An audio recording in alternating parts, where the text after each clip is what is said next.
How to turn off pop-up notifications on Instagram on a Samsung Galaxy phone.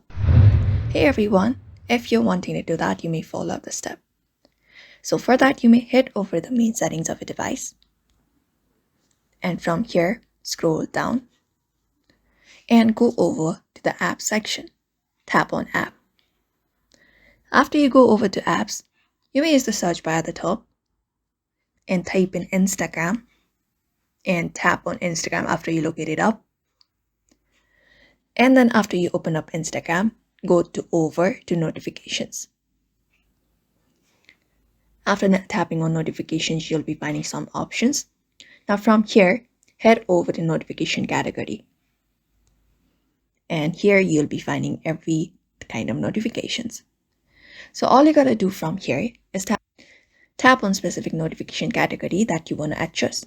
For example, Instagram direct messages. So go ahead and tap on it. And after you go over there, you will be finding option called show as pop-up. All you gotta do is simply toggle it off. So we have this option turned on. All you gotta do is simply turn it off, and that's it. You may follow it for other notifications as well. For example, alerts. And go over there. There is show as pop-up option. All you gotta do is simply turn it off.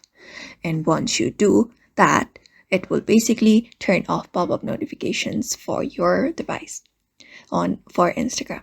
So that's it for now. You may follow up this method. So I hope this video was helpful. Give it a thumbs up, subscribe for more tips and tutorials, and we will see you on the next one.